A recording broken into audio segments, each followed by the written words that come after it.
Happy கேரன் வணக்கம். இன்றைக்கி நம்ம kaju katli with walnut dates and try grapes வச்சு சூப்பராக எப்படி அடுப்பே இல்லாமல் பண்ணலான்னு பார்க்கலாங்க. கொஞ்சம் பிங்க் சால்ட்டும் சேர்த்திருக்கேன்.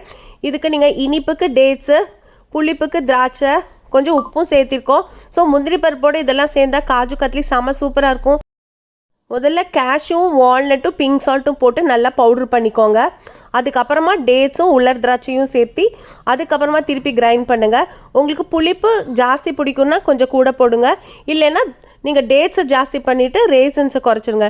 ஸோ இந்த கன்சிஸ்டன்சியில் வர வரைக்கும் நல்லா நீங்கள் மிக்சியில் அரைச்சிட்டு ஒரு பிளேட்டில், இதிலே நேச்சுரல் ஆயில்ஸ் இருக்கிறனால உங்களுக்கு அதுவே நல்ல சாஃப்ட் டெக்ஸ்சராக இருக்கும். ஸோ இதை நீங்கள் ஒரு பிளேட்டில் ஸ்ப்ரெட் பண்ணி நல்லா ப்ரெஸ் பண்ணி விட்டுக்கோங்க. அதுக்கப்புறமா உங்கள் விருப்பமான ஷேப்ல கட் பண்ணி சந்தோஷமாக இனிப்பும் புளிப்பும் உப்பும் சேர்ந்த இந்த ஆரோக்கியமான காஜு டேட்ஸ் கத்லியை சந்தோஷமாக எல்லோரும் சாப்பிடுங்க. நன்றி, வணக்கம்.